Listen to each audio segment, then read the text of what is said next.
things in the universe that just shouldn't be there, and our mailbag. This is Genesis Week.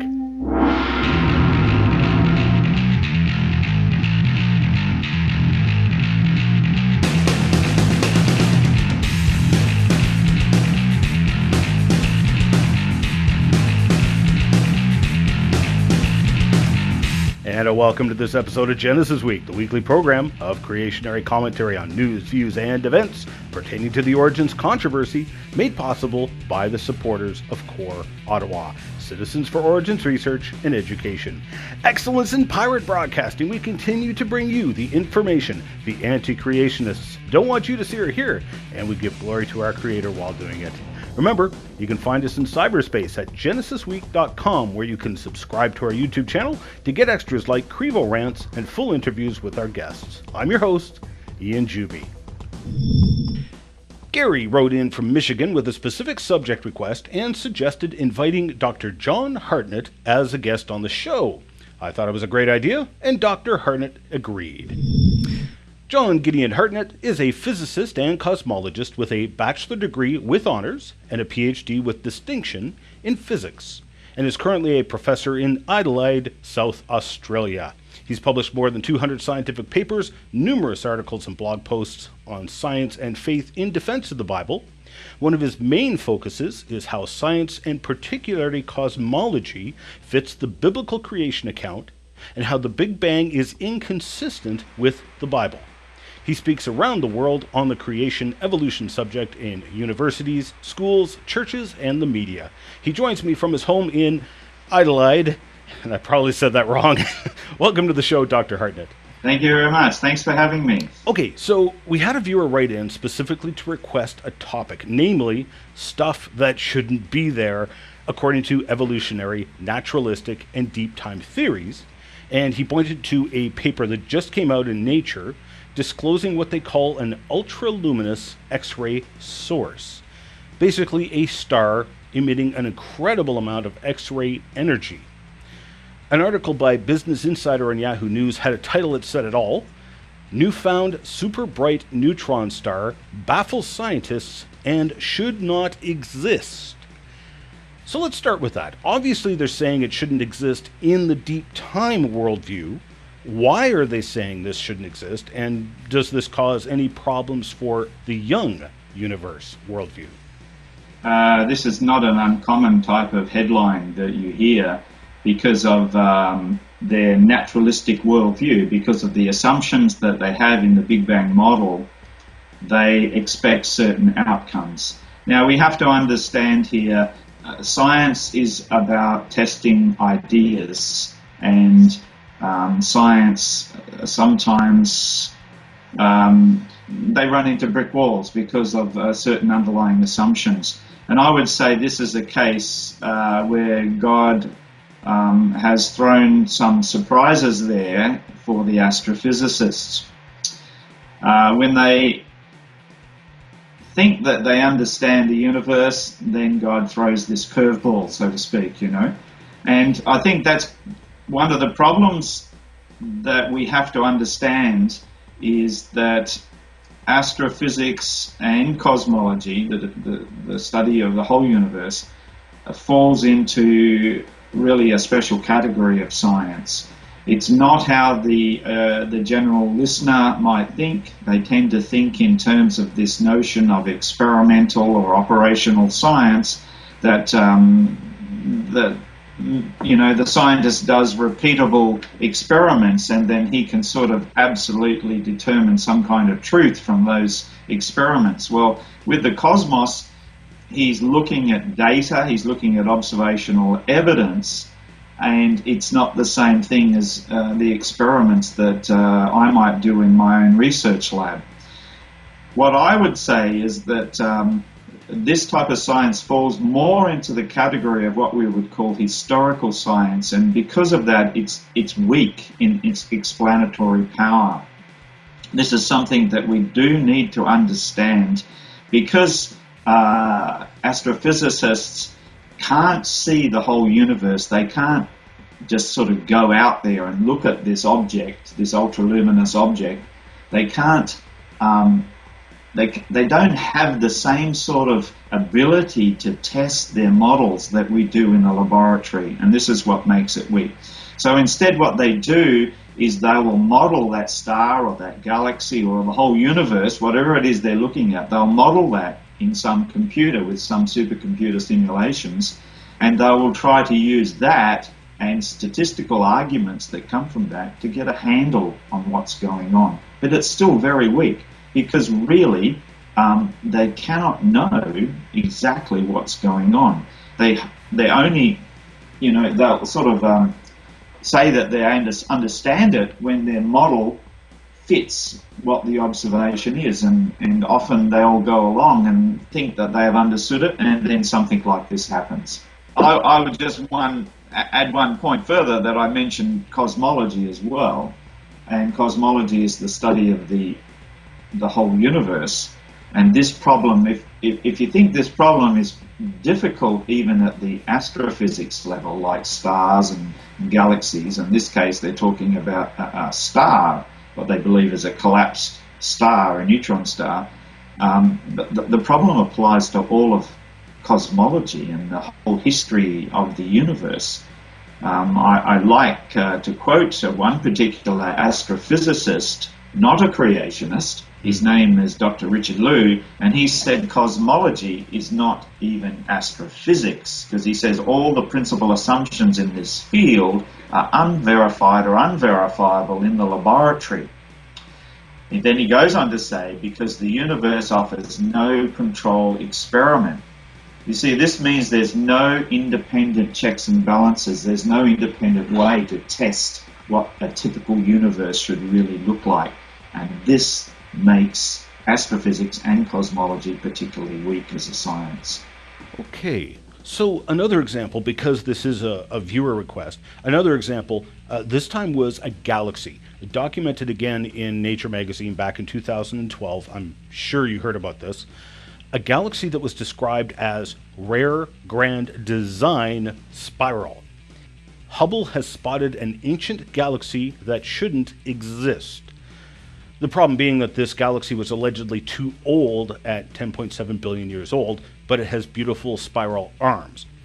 Just for the sake of the viewers here, the galaxies are spinning, and as you go out in diameter, these particles have to travel farther than the particles on the inner diameter. So you wind up with spirals in the arms of the galaxies. If the galaxy is spinning for very long periods of time, then basically the particles in the arms spread out and wind up running into each other, and you don't wind up with these beautiful spiral arms anymore. This particular galaxy, BX442, was so pristine, and yet, according to conventional deep time dating methods, was too old for such pristine spiral arms. Now, in an interview with the lead author of the study said, "The fact that this galaxy exists is astounding," said University of Toronto's David Law, lead author of the study. "Current wisdom holds that such grand design spiral galaxies simply didn't exist at such an early time in the history of the universe." So give us your input on this, Dr. Hartnett. Why should this galaxy not exist? And does it cause any problems for a young universe model? Well, this highlights the very problem that I've just already mentioned, this issue to do with looking at the universe like it's some kind of laboratory experiment. Okay, there's 2 points here that important points. One is that cosmology is assumed. Of course, it's the Big Bang, the standard cosmology that is assumed, right? And in that we're talking about the overall model, the whole history of the universe here. The idea is that galaxies form from condensing gas, and these started to form only within sort of 1 billion years, even less than that, after the Big Bang, the so-called alleged Big Bang. The second point is, how do they know the age of these galaxies? They use redshift to determine it. They use the redshift in the light coming from that galaxy to determine the age of the galaxy. Now that is part of the model, the assumed model, right? And that's a significant point. I'm glad you brought that up. Yeah, and so because the galaxy will have a large redshift, they will then give that age of 10.7 billion years old. But that presents the first problem because they then wonder, well, they've predicted in the past that no galaxies would form that early, but when they find them with that redshift, then they have to admit, because they've locked themselves in, that is the scenario in that cosmology. But the other problem is that these galaxies should start, because they accumulate from condensing gas, forming stars accumulating galaxies this way. And by the way, there's no naturalistic way these galaxies can form, because the laws of physics don't permit stars and galaxies to form by themselves. Because of compressing gas, it's the Jeans limit. You would heat the gas, and the gas would resist the condensation into a star. So they have to suppose dark matter exists to form the stars and galaxies. They need that as a prerequisite. But that's another problem. So they start with a sort of baby galaxy. And that baby galaxy, as it grows, it builds by accumulating or accreting more matter from nearby and grows bigger and bigger. And in terms of the spiral structure, as the galaxy ages, it should spin more. And as you've mentioned, the spiral arms should sort of wind up. So that's become a major problem. Why don't these spiral arms wind up? And they've come up with this density wave theory, trying to explain why that doesn't happen. So this type of a galaxy, so early in the alleged history of the universe, has many problems on many levels. Too mature looking, too soon, and yet still has all its spiral structure, when by this time, after 10 billion years, should be wound up into some sort of amorphous blob, But in a created universe, there's no problem here at all. There's no problem to solve, because we can be looking at the universe just very briefly, very short time after the state that God created it in. I mean, we could be looking at the universe, and this is the view I hold, that we are looking back into the week of creation, day 4, when God created the stars and galaxies, and I see no problem, because we have a creator God. We're not saying or suggesting or supposing that all stars and galaxies naturalistically form just from hydrogen gas. That problem's not there. So basically the problem is a man-made problem, basically. Exactly. That's right. It comes from the belief system, the worldview, if you like, that all matter started in the Big Bang, and therefore all stars and galaxies must have arisen from that gas that eventually was flung out in the expanding universe, because there is no creator God. Right. Yeah. Now, it was quite entertaining this past summer. I'm sure you followed it. I found it entertaining anyway. Researchers from the Large Hadron Collider, which is a huge particle accelerator that spans the border of France and Switzerland. And so the researchers presented a paper at the Royal Astronomical Society's meeting in the UK back in July. They combined the most recent discoveries from the BICEP 2 South Pole Telescope with their discovery of the polarization of the cosmic background radiation. And this led to a flurry of articles. I love what the headline said. "Our universe is impossible and we shouldn't exist," Higgs boson scientist says. "The Higgs boson should have crushed the universe. Universe shouldn't be here, according to Higgs physics. The universe can't exist. Personally, I hate it when our universe can't exist, and yet I still have to go to work on Monday." So this is an entertaining education in how science and discovery and anti-creationism works, because both with the discovery of the Higgs boson and the BICEP 2 results, there were atheists jumping up and down and getting very excited, claiming that these discoveries removed God from the picture.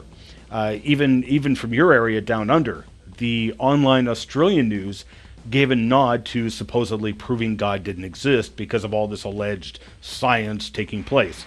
Yeah. Now, we know what's happened since then, but why don't you tell us what's gone on here, literally just in a matter of mere months, with all this powerful evidence for a natural forming God-free universe? Okay, well, let's just start. There's really two separate scientific announcements involved in this research. Two different types of scientific research. One is in cosmology, astrophysics, if you like, and the other one is in particle physics that has been performed on Earth in a particle accelerator, the Large Hadron Collider. Now, the BICEP 2 telescope is a telescope at the South Pole. It's a telescope that has been looking at a very narrow band of wavelengths in the cosmic microwave background radiation.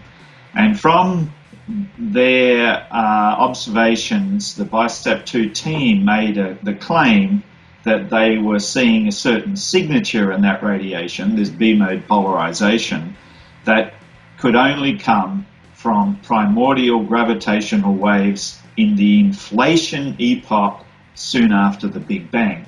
And then the big claim was that they've discovered inflation, and therefore if you've discovered the inflation epoch, you're sort of proving the Big Bang, this sort of thing, right? Well, there's a number of issues there, besides the obvious ones to do with the created universe. Even the secular theorists were critical of their discovery because they felt that they had jumped the gun, and this is part of the problem of cosmology. And the problem there was that in cosmology you can have many theories that explain the same observations, and so there are competing theories, and one of those competing theorists didn't agree with what they were promoting in their announcement, and he was pointing out that there's alternative explanations, and one of those alternative explanations could simply be emission from the dust in our own galaxy, and had that their so-called signature of the inflation would have nothing to do with the Big Bang, not even anything to do with anything outside our own galaxy. The strange part about this is that this so-called discovery was published in the Physical Review Letters, which is a very prestigious physics journal. 25 pages in a journal where normally they only give you four pages, and sometimes under special circumstances you'll get 6, but no more. They gave them 25 pages, and when they published it, half a page was a disclaimer which said we may be wrong. Wow. In that half-page disclaimer, they were saying it could be dust from the galaxy, this emission from this dust, and it may be a false signature of this inflation, and everything we've written here, like the interpretation or the conclusion, may be wrong. Now, what journal would accept a paper where the authors are actually saying themselves they may have gotten it wrong? It's quite ridiculous. And they were waiting on the Planck satellite's analysis in this wave band in the same region of the sky to see if they could exclude the possibility of this emission from dust and so on. And this just recently has come out, and the data from the Planck satellite is consistent with emission from the galaxy. So it doesn't look very good for the BICEP 2 team. However, having said all that, the more rigorous science, which is experimental science, whereas that cosmology, that inflation discovery, is really historical science. You know, you have a strong version of science and a very weak version. The weak version tries to construct the unseen past, whereas the experimental science is done in a laboratory and it's repeatable. You can repeat it day in and day out, and with the detection of the Higgs or Higgs-like boson, this so-called God particle, this process has been repeated many times over, and they now have a very high confidence limit on the detection of a Higgs-like particle. They've narrowed down the energy range of the particle, like its mass, if you like, and they have a fairly high confidence. Now, marrying these two ideas together, remembering that the inflation idea is already pretty well dead in the water, but marrying these two ideas together, you get another big problem. Because the theoretical physics of the Higgs particle says if the early universe began in such a state, now the Higgs field is the field that gives mass to matter. So it determines a lot to do with the history of that very early hypothetical inflationary universe. And without going into theoretical physics details here, the observations that were made by the BICEP 2 team ruled out let's say, the most desirable types of beginnings or histories of the early universe in terms of the Higgs field, the potential Higgs field. But and these are things that are called strong and weak fields.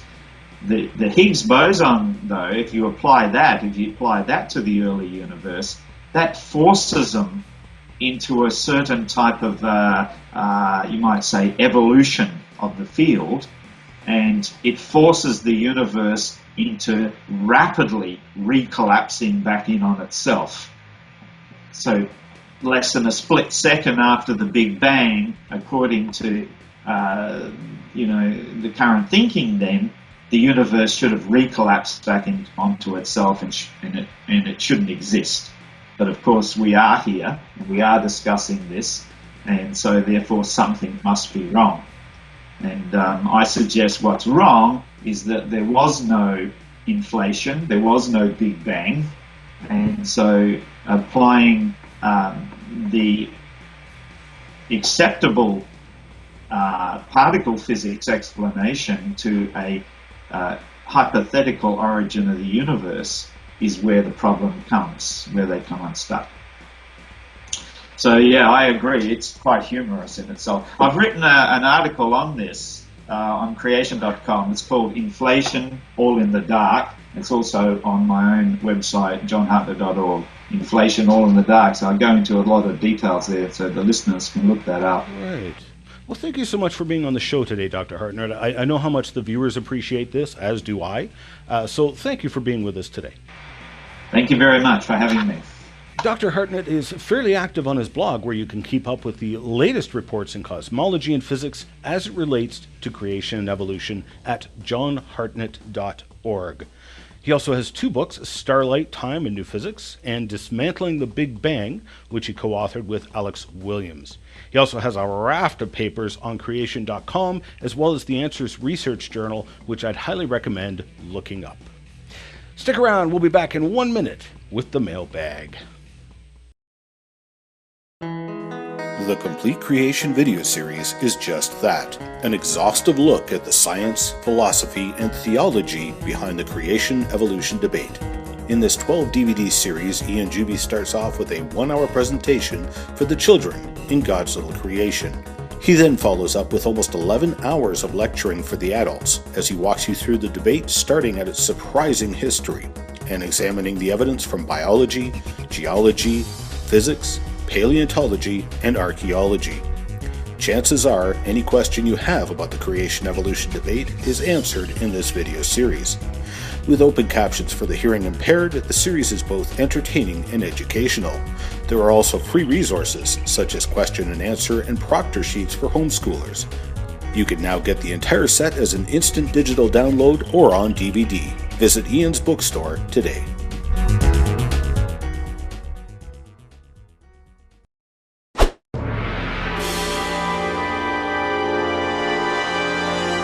Woohoo! Mail for me?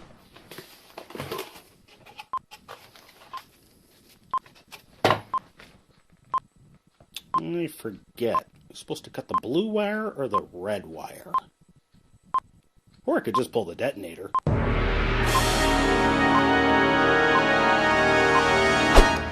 Sheila wrote in on Facebook. Thank you for another great episode and for continuing to put out the truth according to the Word in a way that only you can do it. You are truly blessed. Well, thank you, Sheila. Bill wrote in, "Hi Ian, a rocking good show, thanks. Keep up the good work. Where can I pick up a couple of Wazulu t-shirts? God bless Bill." Thanks, Bill. I ain't got no Wazulu t-shirts yet. I'll see what I can do about that.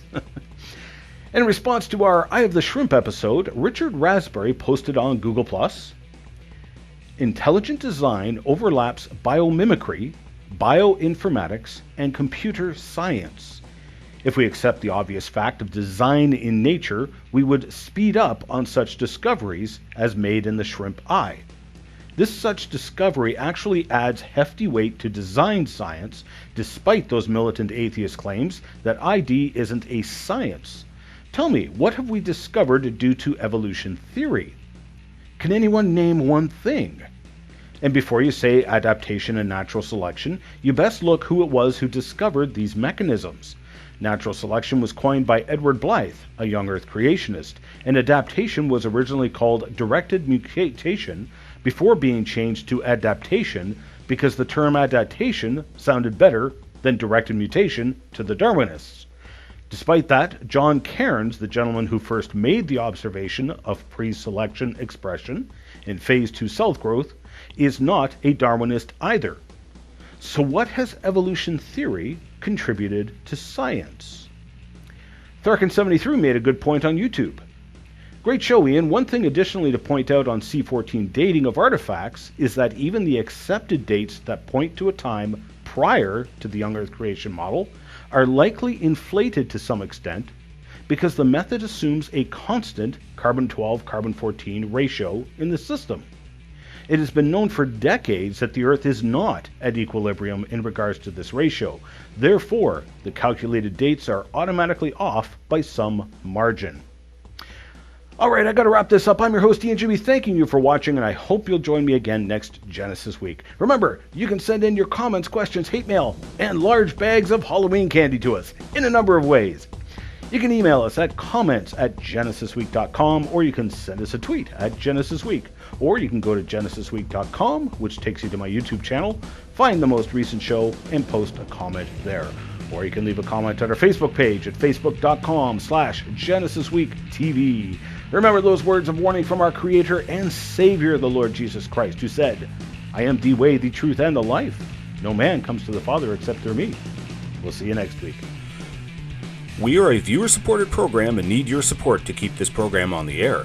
Please pray for us, and if you wish to financially support the program, Canadians can make a tax-deductible donation to Core Ottawa, Canada North Post Office Box 72075, Ottawa, Ontario, K2K 2P4. While we cannot offer tax-deductible receipts outside of Canada, donors wishing to financially support the program can do so online at ianjuby.org/donations, and thank you for your support.